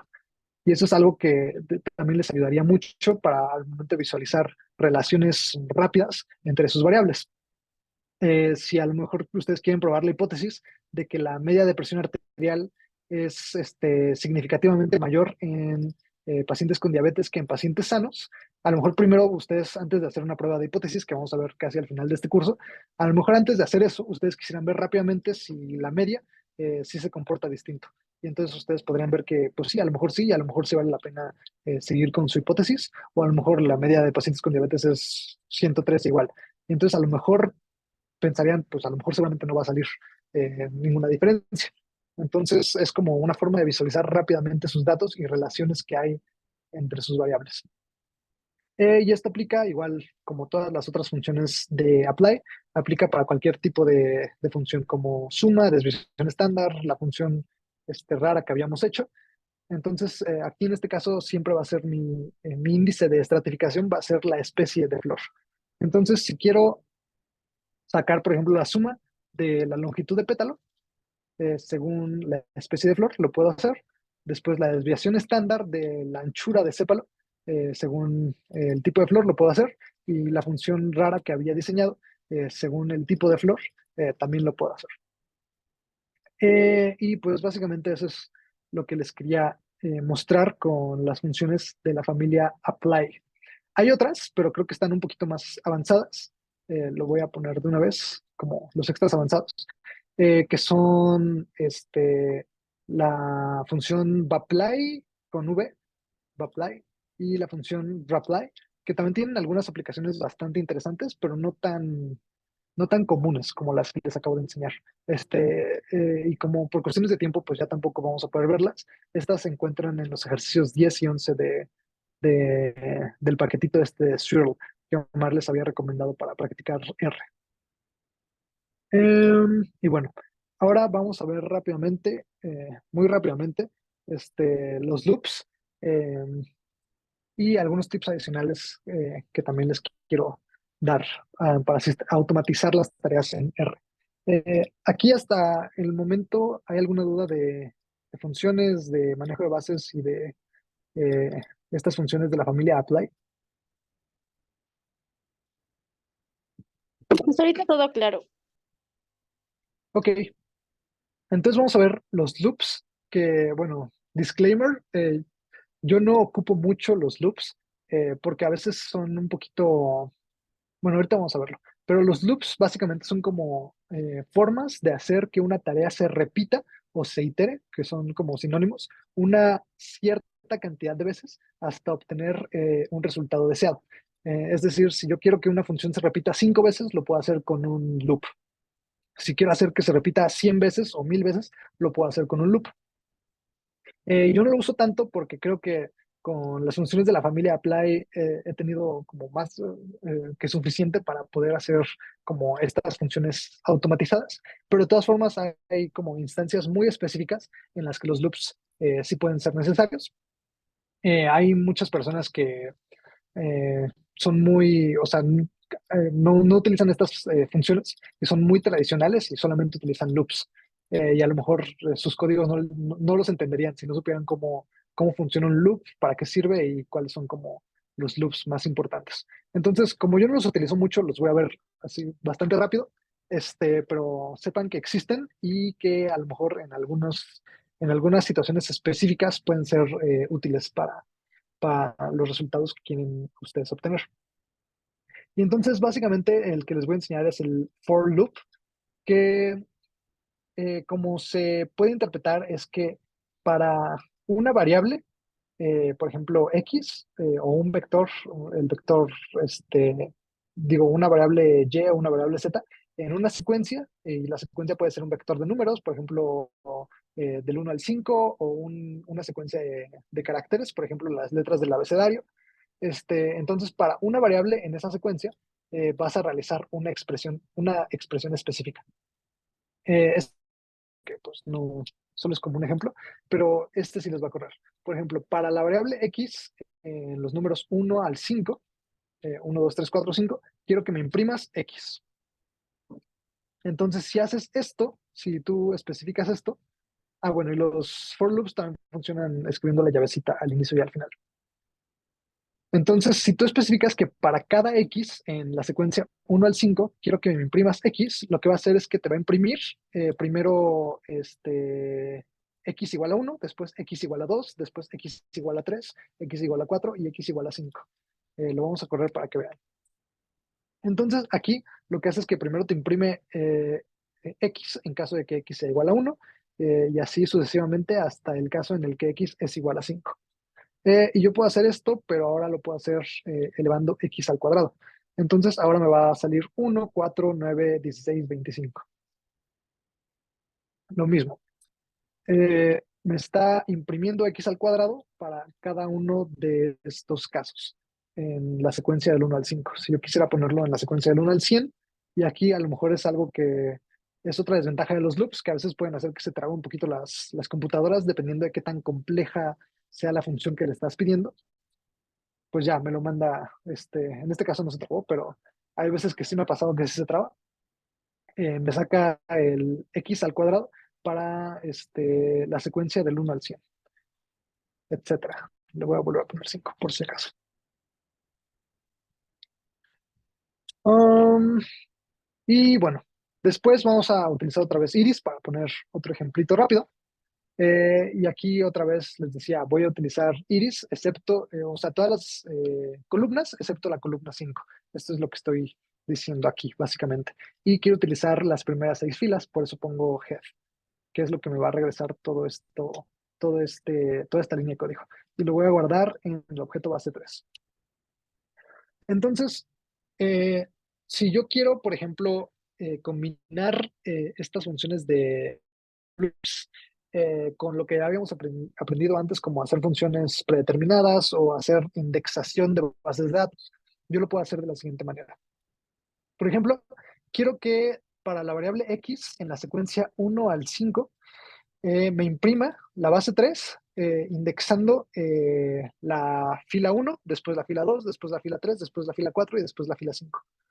Entonces lo voy a correr para que vean qué es lo que estoy haciendo realmente aquí. Y entonces me está corriendo de forma medio extraña la fila 1, después me corre la fila 2, después me corre la fila 3, después me corre la fila 4 y después me corre la fila 5. Si yo cambiara mi secuencia, voy a poner 1, 3, 5, nada más me va a correr la fila 1, después me va a correr la fila 3 y después me va a correr la fila 5.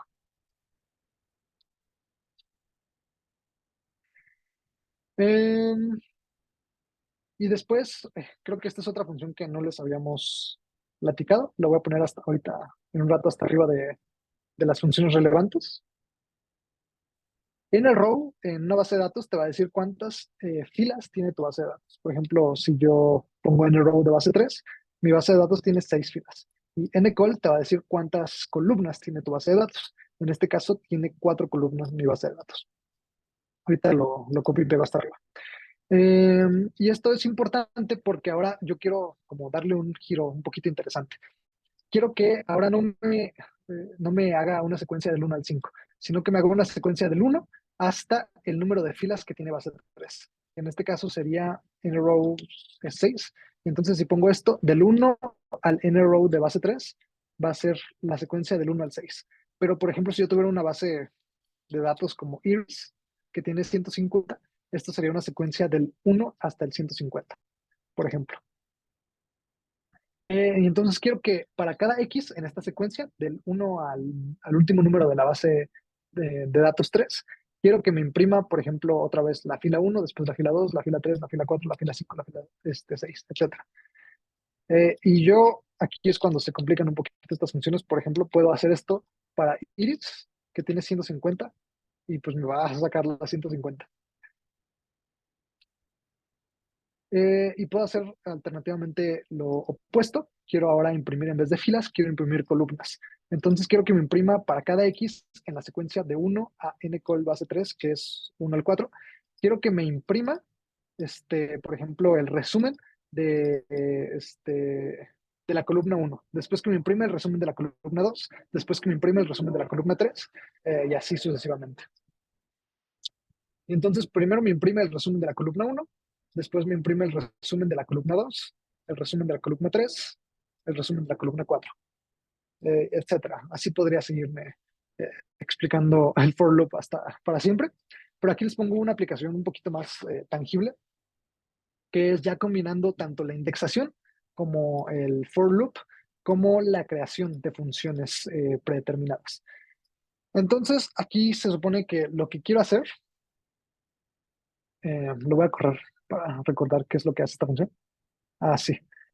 Lo que quiero hacer es imprimir primero la media de las columnas 1, 2 y 3. Y a lo mejor este no es un ejemplo tan bueno porque si yo quisiera hacer esto pues de una forma más rápida, pues les digo, um, podría hacerlo fácilmente con apply, ¿no? Por ejemplo, apply iris, margen 2 para columnas, hacia aquí, iris del 1 al 3, porque quiero escoger como las columnas de iris 1, 2 y 3. Después el margen 2, porque quiero que aplique la función a lo largo de las columnas, y después la función min. Entonces me sale exactamente lo mismo, y pues lo hice en menos tiempo. Por eso les digo que a veces yo prefiero las funciones apply, etc.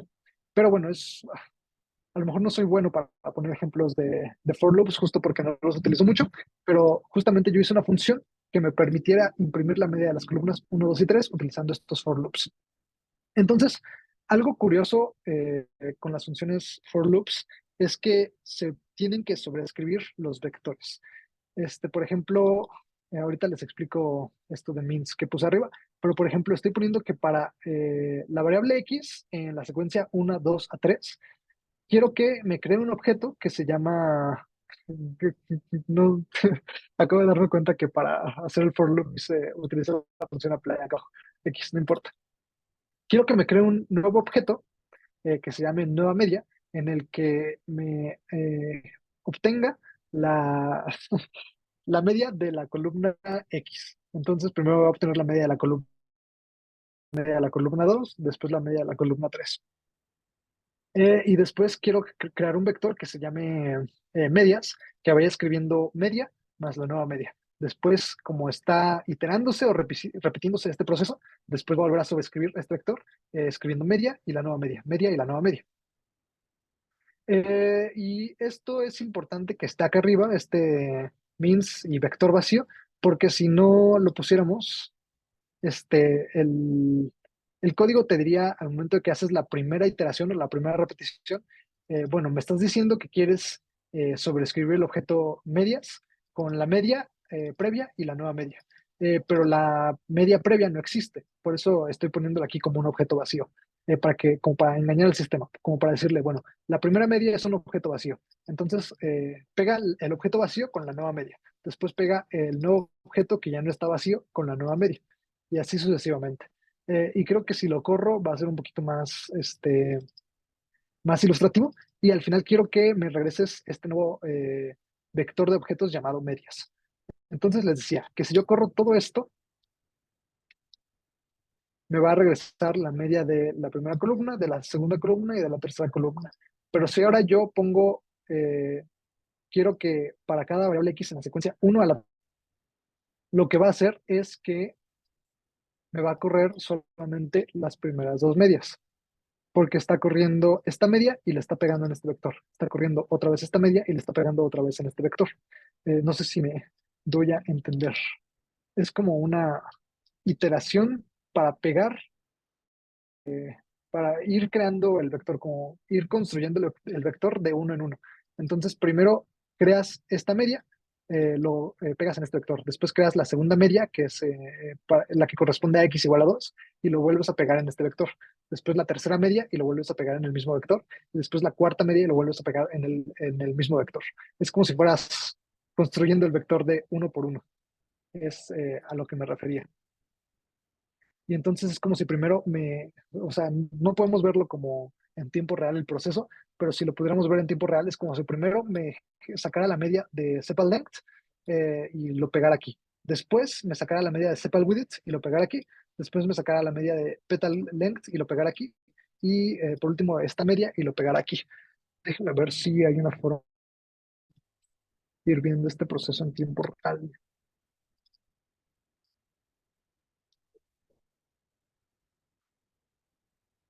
Mm, Creo que no. O sea, sí debe haber una forma de ir viendo como que el programa hace esto, después como que carga unos segundos y después hace el siguiente. Después carga unos segundos y después hace el siguiente. Y después carga unos segundos y hace el siguiente.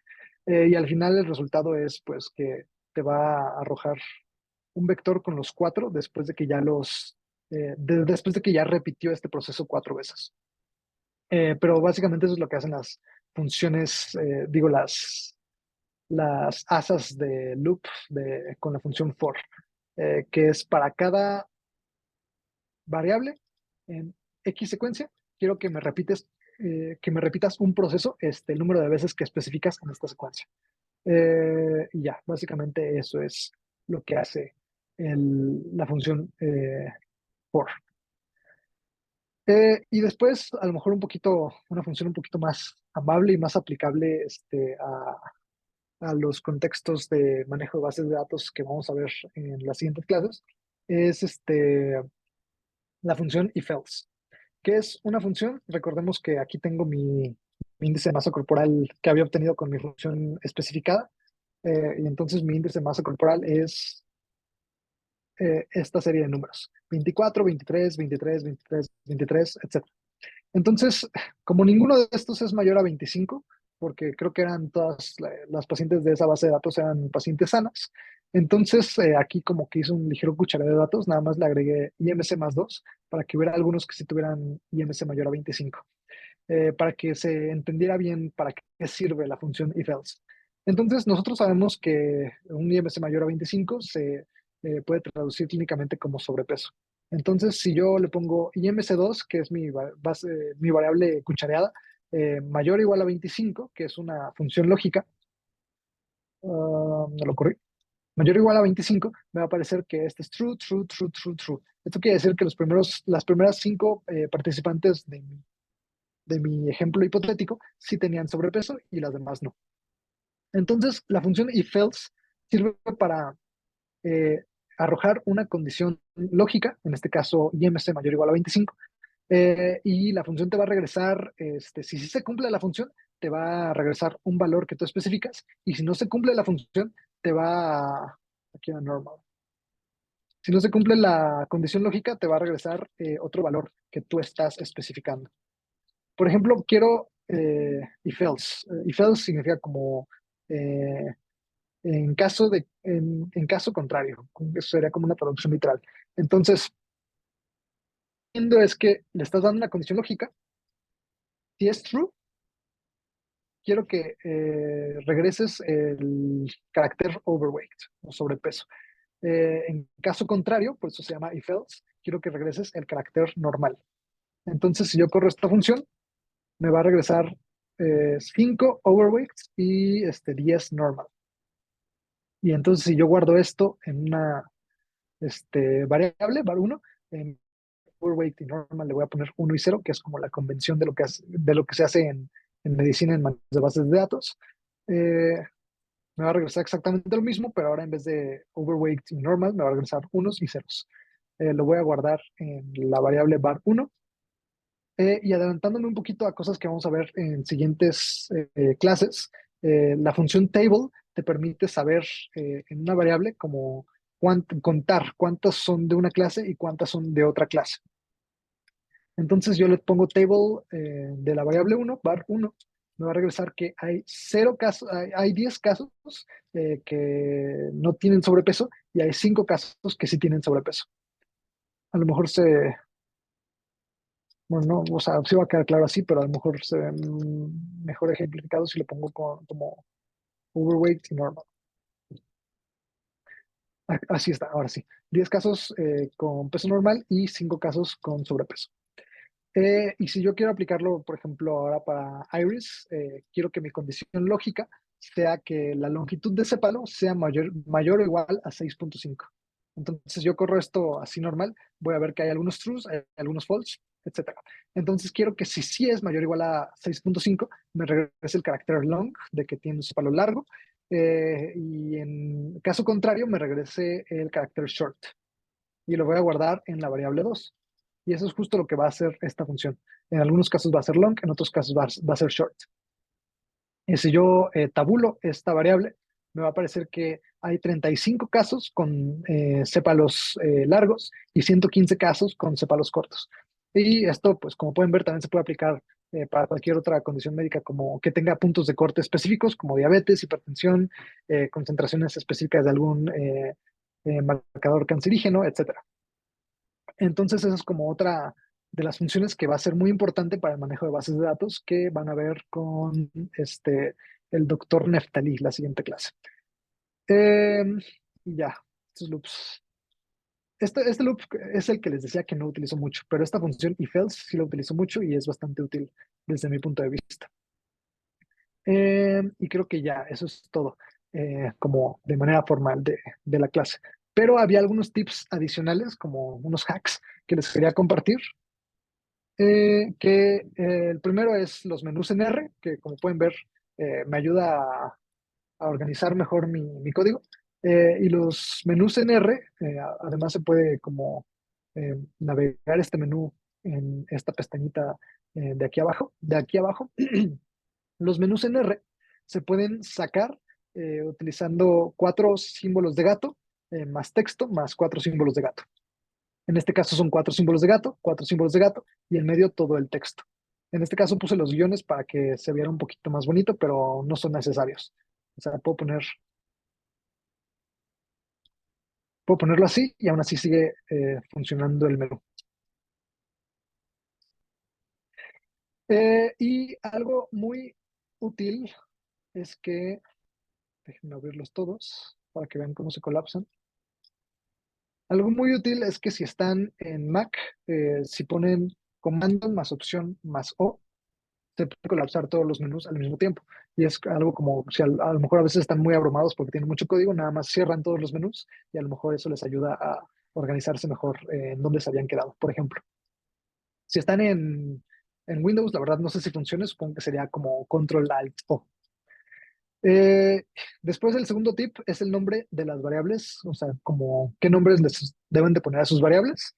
Yo casi siempre trato de usar nombres sencillos y reproducibles que faciliten como que pueda sistematizar mi código. Por ejemplo, Iris le voy a poner base.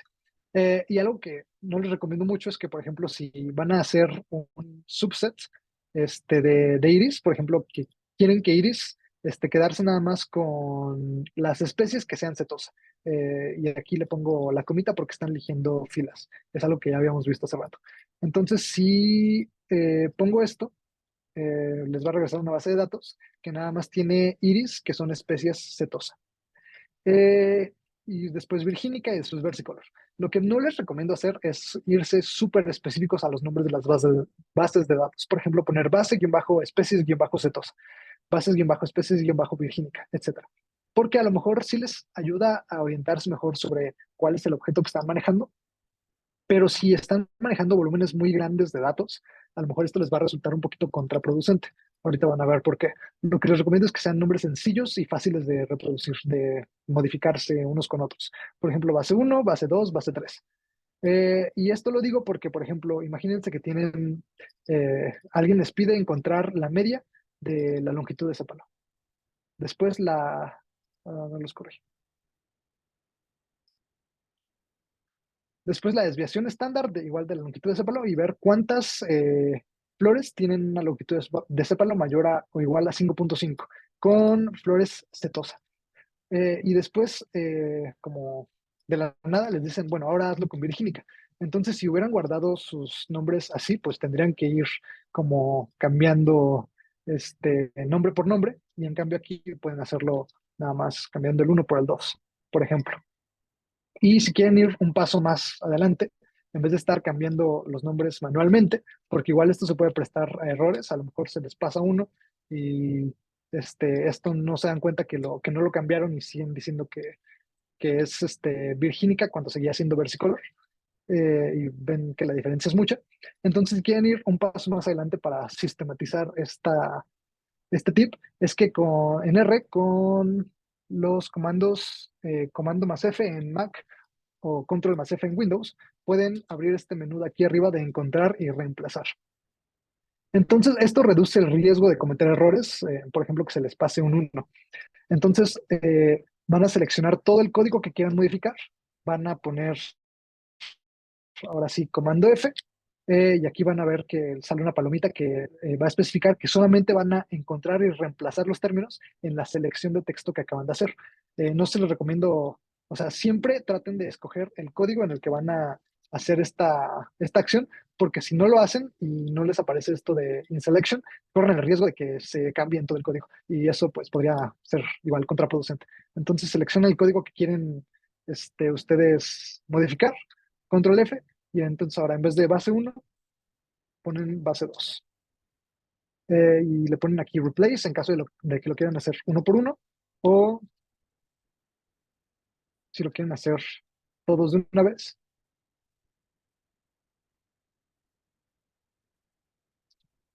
le pueden poner todos. Aquí les va a aparecer, ocurrieron 8 reemplazos, porque aquí se me olvidó cambiar pero es como una forma que yo les recomiendo si tienen que manejar grandes volúmenes de datos, de sistematizar su código para que no les cueste tanto trabajo y no estén repitiendo, por ejemplo, versicolor, virgínica, cetosa 50 veces. Y otra cosa es que tengan cuidado de no sobreescribir objetos. Omar se los había dicho la clase pasada, porque si corren base 1, la base de datos que es solamente flores setosa, y sacan la media, y después corren igual, no cambian el nombre, corren base 1 y sacan la media versicolor, pues a lo mejor en primera instancia pues parece incluso más fácil. No cambias el nombre, lo dejas todo igual, eh, y pues ya sale el resultado más rápido. No tienes que estar haciendo todo esto de encontrar y reemplazar. Pero el problema es que a veces, por alguna u otra razón, eliges correr nada más este pedacito de código e ignoras no lo corres. O al revés, corres nada más este pedacito de código e ignoras ya no lo corres. Y después, 50 líneas de código después, ya no te acuerdas si base 1 era realmente versicolor o setosa. Y tienes que regresarte a correr otra vez setosa para estar seguro de que base 1 es setosa y no versicolor. Eso es como algo que me ha pasado mucho y que me ha producido bastantes errores. Entonces yo procuro siempre ponerle nombres distintos a las bases de datos y no sobreescribir los objetos que no quiero que se pierdan. Y ya. Y el último tip es que traten de usar siempre que puedan el paquete Tidyverse, que es como una buena introducción a las siguientes 3 clases. Que la siguiente clase, el doctor Neftali les va a enseñar a utilizar el paquete Tidyverse para manejar bases de datos y después yo les voy a enseñar a utilizar este paquete para, para crear gráficos. Entonces son funciones mucho más amigables e intuitivas que lo que les acabo de enseñar. Bueno, no que todo, o sea, algunas funciones no son reemplazables, pero algunas otras sí son mejor utilizarlas con Tidyverse. Por ejemplo, el subset. El subset con Tidyverse es nada más la función. A ver, les voy a enseñar rápido para que vean que lo que estoy diciendo sí tiene sentido. Filter, iris, species.